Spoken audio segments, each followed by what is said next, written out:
నమస్తే ఫ్రెండ్స్. ముందుగా మన గురుదేవులు బ్రహ్మర్షి పితామహ పత్రిజీ గారికి హృదయపూర్వక ధన్యవాదాలు తెలియజేసుకుందాం. ఫ్రెండ్స్, ఈరోజు మన వీడియో ధ్యానంలో మనం వేరే లోకాలను చూడొచ్చా, ఇంకా ఏమేమి చూడొచ్చు, దీని మీద చర్చించుకుందాం. ఫ్రెండ్స్, మీరు కనుక మొదటిసారి మన ఛానల్ చూస్తుంటే మన ఛానల్కి సబ్స్క్రైబ్ చేయండి. వీడియో నచ్చితే లైక్ చేయండి, షేర్ చేయండి, అలాగే బెల్ ఐకాన్ నొక్కి యాక్టివేట్ చేసుకోండి. ఫ్రెండ్స్, మనం మొదటిసారి ధ్యానంలో కూర్చున్నప్పుడు 5 నిమిషాలు కూర్చుంటాం, కాళ్ళు తిమ్మిర్లు పడుతుంటాయి, అయినా కూర్చుంటాం. రకరకాల ఆలోచనలు వస్తూనే ఉంటాయి. ఈ ఆలోచనలు వస్తూనే ఉంటాయి. మళ్ళీ వెంటనే మన ధ్యాస శ్వాస మీద ఉండాలి, కాబట్టి శ్వాస మీదే ధ్యాస పెట్టాలని చెప్పేసి మళ్ళా మన ఆలోచనని, మన ధ్యాసని శ్వాస మీద పెడతాం. ఇలా 10-15 రోజులు చేస్తూనే ఉంటారు, ఆలోచనలు వస్తూనే ఉంటాయి. చాలామంది ఇక్కడే డ్రాప్ అవుతుంటారు. మామూలుగా ఉన్నప్పుడు ఏం లేదు, ధ్యానంలో కూర్చున్నప్పుడు విపరీతమైన ఆలోచనలు వస్తున్నాయి, నాకు కుదరట్లేదు, ఇది మన వల్ల అయ్యే పని కాదని చాలామంది అనుకుంటారు. కాదు ఫ్రెండ్స్, కనీసం 20 రోజుల పాటు ఈ ఆలోచనలు వస్తూనే ఉంటాయి, రానివ్వండి. కానీ మనకి ఎరుకొచ్చినప్పుడు మన ధ్యాస శ్వాస మీద పెట్టాలి. ఇలా పెట్టినప్పుడు ఒక 20-25 రోజుల తర్వాత ఆలోచనలు తగ్గిపోతాయి. ఎందుకు తగ్గుతాయి అంటే మన థర్డ్ ఐ, బ్రహ్మజ్ఞానం, బ్రహ్మనేత్రం, 3వ కన్ను, ఇక్కడ కలర్స్ కనపడతాయి. వేవ్స్, తరంగాలు, కలర్స్, రకరకాల కలర్స్ ఇలా ఇలా తిరుగుతూ ఇలా లోపలికి బయటికి కనపడతాయి. అప్పుడు మన ఆలోచన అంతా అంతర్దృష్టి ఈ కలర్స్ కనపడటం మీదే దృష్టి పెడతాం. అప్పుడు ఆలోచనలు తగ్గుతూ ఉంటాయి. తర్వాత ఈ కలర్స్ కనపడతానే ఉంటాయి, బాడీ మొత్తం వైబ్రేషన్స్ వస్తాయి. కాస్మిక్ ఎనర్జీ మనం తీసుకునేటప్పుడు బాడీ మొత్తం కూడా వైబ్రేషన్స్, ఆ ఎనర్జీ లెవెల్స్ని తీసుకునేటప్పుడు వైబ్రేషన్స్ వస్తుంది. ఒళ్ళంతా పులకించిపోతుంది, వైబ్రేషన్స్. కలర్స్ వస్తుంటే వైబ్రేషన్స్. ఆ తర్వాత వచ్చేసి ఒక గోల్డ్ కలర్, పొగ రూపంలో, పొగలాగే ఉంటాయి, గోల్డ్ కలర్లో ఉంటుంది. రకరకాల ఆకారాలు, ఋషి మునులు, యోగులు ఆకారాలు అలా వచ్చి అలా వెళ్ళిపోతూ ఉంటారు.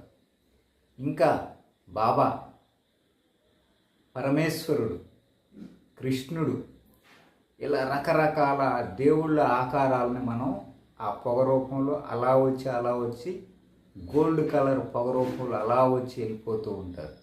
ఎస్, ఇది నా ఎక్స్పీరియన్స్. ఇది ధ్యానం చేసేవారికి మాత్రమే తెలుస్తుంది, ధ్యానం మీద అవగాహన ఉండేవారికి మాత్రమే తెలుస్తుంది. మిగతా వారికి కొంచెం కొత్తగా ఉంటుంది. కాబట్టి ఆ ఆకారాలు, కృష్ణుడు, సాయిబాబా అని మనం అనుకునేలోపు వచ్చి అలా వెళ్ళిపోతూ ఉంటారన్నమాట. ఆ తర్వాత వచ్చేసి ఒక స్వరంగ మార్గం, ఆ స్వరంగ మార్గం గుండా ప్రయాణం చేస్తూ ఉంటాం. ఒక చివర వెలుగు కనపడుతుంది, ఆ మార్గంలో వెళ్తుంటాం. వెళ్ళి చివరికి వెళ్ళేసరికి ఒక ఉదయించే సూర్యుడిని, ఉదయాన్నే సూర్యుడు ఉంటాడు, ఆ సూర్య దర్శనం జరుగుతుంది. ఆ తర్వాత అక్కడ అరణ్యాలను చూస్తాం, పక్షులను చూస్తాం, తర్వాత చంద్రుడిని చూస్తాం.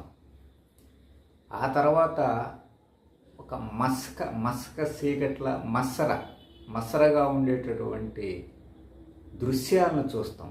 స్పష్టంగా కనపడరు, ఎవరో వెళ్తూ ఉంటారు, వస్తూ ఉంటారు, వాళ్ళు మాట్లాడుకుంటూ ఉంటారు. ఒక్కోసారి మనతో మాట్లాడుతున్నప్పుడు మనం ఏం చేస్తామంటే ధ్యానంలోని తల ఇలా అంటే ఎదుటి వ్యక్తికి సమాధానం చెప్తే ఎలా ఉంటుందో అలా ఊపుతుంటాం మనం. అప్పుడు కనుక మన ఎదురుగా మన కుటుంబ సభ్యులు ఉంటే, ఏంది ధ్యానంలో అలా అంటున్నావు అని అంటారు. ఈ ఎక్స్పీరియన్స్ కూడా అద్భుతమైనటువంటి ఎక్స్పీరియన్స్. అలా అయిపోయిన తర్వాత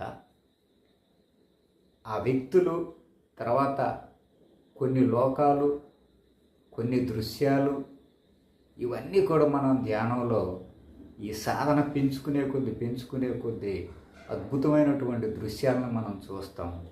అసలు అందులో ఉండేటటువంటి ఆనందం చాలా అద్భుతంగా ఉంది. ఇలా స్టెప్ బై స్టెప్ ముందుకు వెళ్తూనే ఉంటాం. ఇలా వెళ్ళగా మనకి చంద్రుణ్ణి కూడా చూస్తాం. ముందు ఉదయించే సూర్యుడిని, తర్వాత చంద్రుణ్ణి, ఆ తర్వాత ఒక్కొక్కసారి హెచ్డి క్వాలిటీ కలిగిన పిక్చర్లో వ్యక్తులను కూడా చూస్తాం. అయితే సెకండ్స్ పాటే చూస్తాం. ఎక్కువ సమయం 2 లేదా 3, మహా అయితే 4 సెకండ్ల కంటే ఎక్కువ చూడలేము. అంత టైంలో క్వాలిటీ దృశ్యాన్ని మనం చూస్తాం. ఈ విధంగా ధ్యాన సాధన పెరిగే కొద్దీ, ఎనర్జీ లెవెల్స్ తీసుకునే కొద్దీ అద్భుతమైనటువంటి ఎక్స్పీరియన్స్ వస్తూనే ఉంటాయి. ధ్యాన సాధన పెంచుకుంటూనే ఉండాలి, ఎక్స్పీరియన్స్ తీసుకుంటూనే ఉండాలి. ఈ విధంగా అనేక లోకాలను చూస్తాం, అనేక దృశ్యాలను చూస్తాం, ఎంతో కొంతమంది వ్యక్తులను చూస్తాం. అన్నీ కలుగుతాయి మాస్టర్స్. కాబట్టి అందరూ ధ్యానం చేయాలి, సంపూర్ణమైనటువంటి ఆరోగ్యాన్ని పొందాలి, మంచి అనుభవాలు పొందాలి. అందరూ మంచిగా ధ్యానం చేయాలని మనస్ఫూర్తిగా కోరుకుంటూ జై శ్రీరామ్.